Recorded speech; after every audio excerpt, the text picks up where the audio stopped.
Hello learners, welcome to Learn to Empower.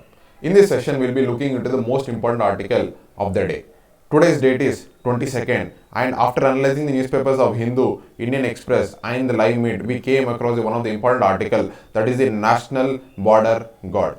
This article gives a gist of whether India should require a single border security force, or already that we are existing, like we have a fragmented approach having a CASF, a BSF and Assam rifles, so we should continue with that kind of force, or India should reapproach its understanding about the border security. So without wasting any of our time, we'll be analyzing this article from the prelims, mains and as well as interview point of view.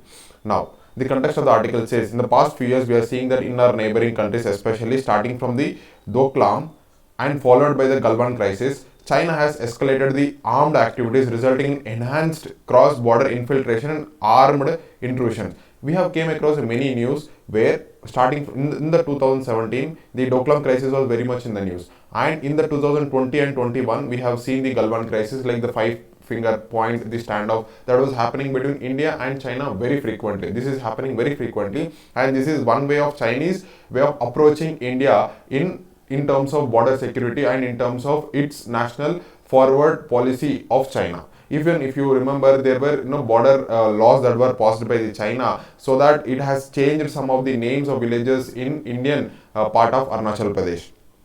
Similarly, the continued Pakistan-backed infiltration of terrorists pose a fresh challenges to India.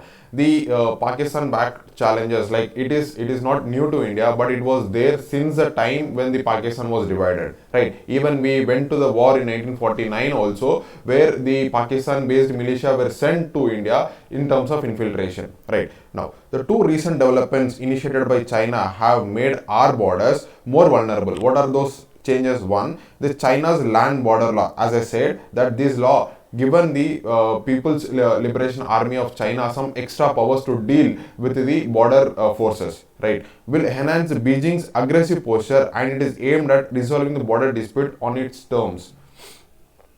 Equally alarming move to build 6 to 8 Xiangong model border defense villages along some 3000 kilometers of actual control. Line of actual control is a line that divides between India and China, right? And the Chinese are building certain kind of villages, or they are kind of increasing settlement near the borders of India. What does it mean? The settlement near the borders changes the demography of the particular place. What is the demography? Demography is the people come and settling in the particular place. This changes the entire region, and the landscape itself changes, right? If you have a geography option, you will clearly understand how the landscape changes because of the people settlement. So it comes under the cultural geography. So please go through it if you in case have it's a little bit of optional topic, but still it is relevant for the GS now.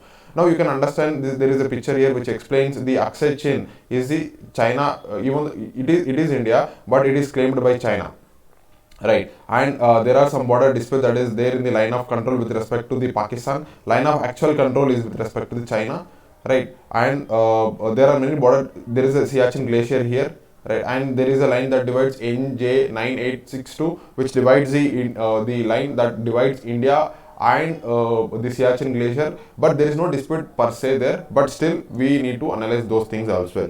Additionally, these villages are capable of acting forward assembly and administrative areas during the hostilities. Yes, very well. For example, when China is building the villages near the Aksai Chin area or the line of actual control, these villages can act as what? These villages can act as a resting place for the soldiers from the Chinese side, resting place for the other armed forces that is coming from the China, and also give some kind of support to the China that this is a land that belongs to us. But India has not taken these kind of initiatives till now. We have not made any kind of settlements towards the border areas because we consider it's a very sensitive area, so we are not bothering to settle people. But China's way of approaching to the borders are very different.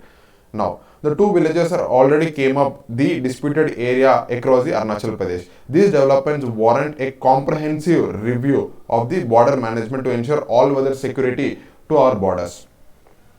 Borders of India. India shares the land border with Pakistan, China, Nepal, Bhutan, Bangladesh and Myanmar, and which stretches up to approximately some 15,000 kilometers. In addition, India also shares line of control with some 3000 kilometers with respect to Pakistan and line of actual ground position line. This is there in terms of Siachen Glacier. Since if you remember, if you see the map, the line of control, there is a Siachen Glacier here. That particular line that divides the range from the Siachen Glacier in the Pakistan side and the Indian side is called as actual ground position line. Line of actual control is with respect to China. Actual ground position line is with respect to Pakistan near the Siachen Glacier. Further east, we have some 3000 kilometers of line of actual control with China. We share maritime borders with respect to Sri Lanka, especially in the Indian Ocean region, Maldives, Indian Ocean region, Bangladesh in the Bay of Bengal, Pakistan in Arabian Sea, and Myanmar as well as in the Andaman Nicobar area regions. We share the borders with respect to Myanmar as well, and we share a larger coastal line, especially with respect to exclusive economic zone of India. Right? This is very important from economic point of view as well. Now, the challenges that we face in India, especially guarding our borders are, first of all, please remember, our borders are very porous. Very porous, what I mean, it means that if there is any political tension that is happening in the neighboring country, the people will flock to India. For example, there is a Myanmar, there is a Rohingya crisis which earlier happened, and still it is ongoing, a very big crisis. You see that the Rohingyas are migrating to India. You will see the Rohingya settlement in the parts of, not only in the northeastern part of India, but also southern regions of India, let's say especially in Tamil Nadu, Bengaluru, Karnataka. So these areas are also, people are getting settled because these are the migrating route through the Andaman Nicobar Islands and through the Indian Ocean region, Bay of Bengal. Right. Now we'll see what are the challenge that India exactly is facing. This makes the India's task more complex and most the other countries. This complexity is attenuated by the fact that along with the army, we have the multiple security forces, that is the central armed police forces and the paramilitary forces, sharing the responsibility. While the army is deployed along the line of control, that is with respect to Pakistan, and line of actual ground position line, this is the Siachen Glacier. The border security force along looks the international borders with respect to Pakistan and Bangladesh. In case of Pakistan and Bangladesh, we have deployed the army directly, right? But with respect to other countries, we have not done it. You can see in the screen, you will see that AR means Assam Rifles, Border Security Force, Central Industrial Security Forces, CRPF, ITPB, the Indo-Tibetan Border Police, next National Security Guard, and Sasastra Bhima Dal. Right. Now you can see the guarding the line of actual control.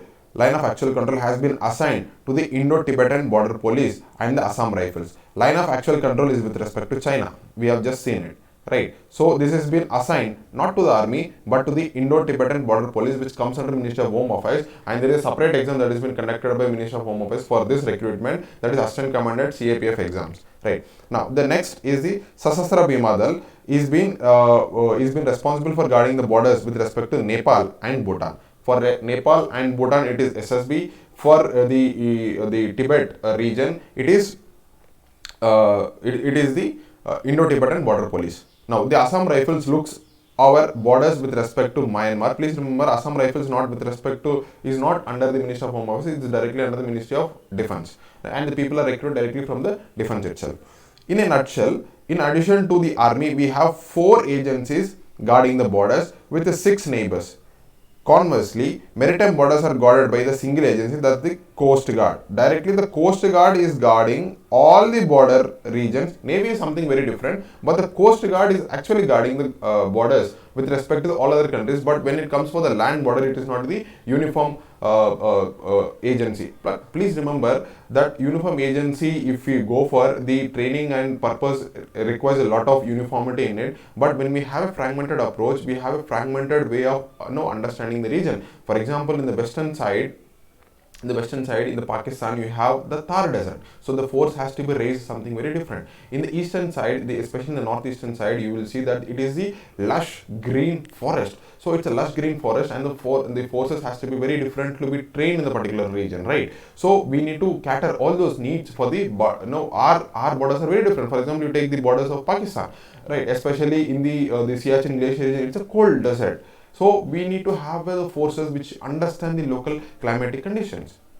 Now, border forces in other countries. What are the other countries are following? For example, most countries have raised the specialized and dedicated armed bodies for the border security. For example, Iran has the Border Guard Command.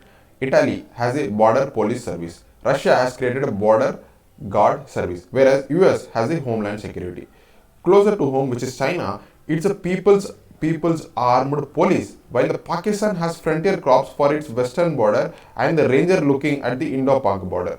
Most of these countries based upon the threat perception, right? Threat perception and for the better combat cohesion have placed the organizations under the command of armed forces. If you remember, we have created something called as CDS, right? The CDS, the main idea of CDS to integrate all the armed forces, Army, Navy and Air Force, right? So we are integrating these three forces, but what author is saying in this article is that the five border forces we have, like CISF, the CISF looks into the industries, but apart from we have BSF, the other forces that which has been fragmented, he's saying to unify those all this and have a one single agency, or you could give to the defense, like especially army, right? But we have not done it because the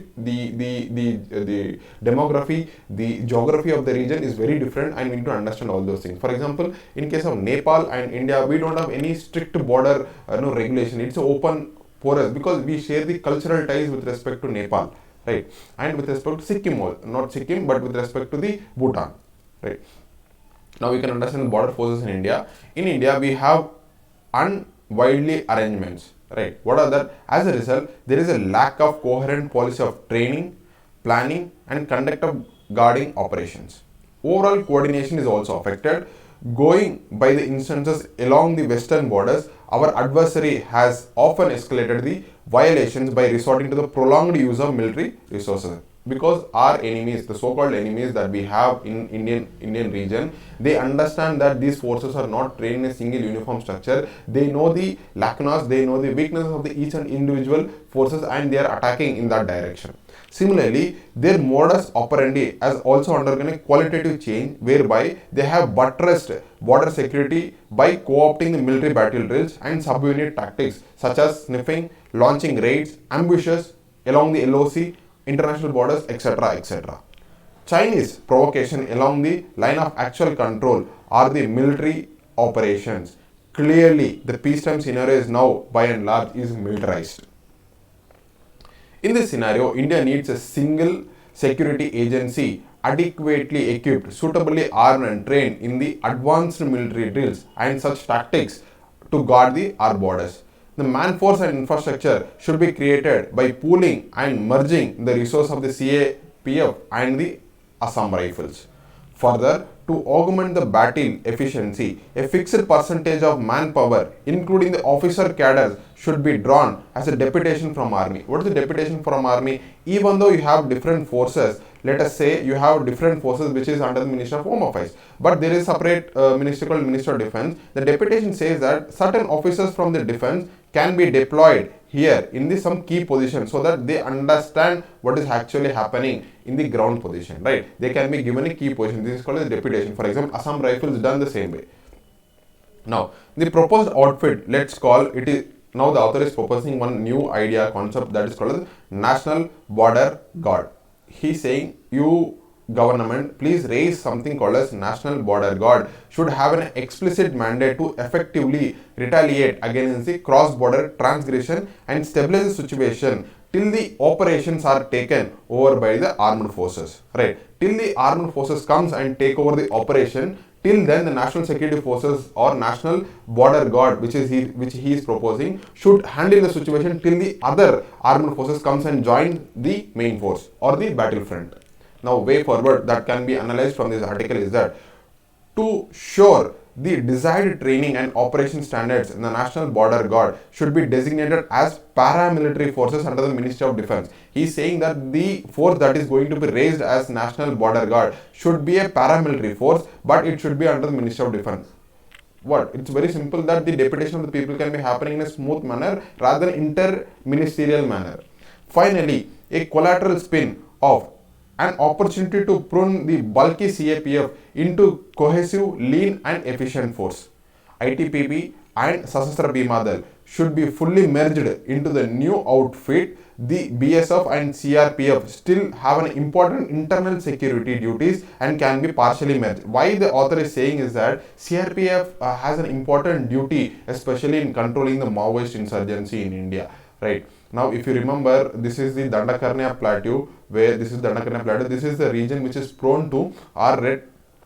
This is called as red corridor, right? Why this is called as red corridor? Because the influence of Maoist or the so-called Naxal insurgency is very high in this region. Especially this covers from there is one important term from Tirupati to Pashupati. What is Tirupati? Tirupati is a region in Andhra Pradesh, and Pashupati is a region in Nepal. This entire corridor is called as red corridor. For that to control, even though the state police are equipped to control the insurgency, but they are not fully equipped to control the all sorts of the insurgency that has been happening. If you remember, there is some no issue that has been happened in the Sukma district of Chhattisgarh. So these are the issues that prompts here and there. So we need to be very careful. So that the author is proposing the ITPP and SSB can be merged with the new border security force, but not the CRPF and BSF, because they have some different the things also need to be taken care.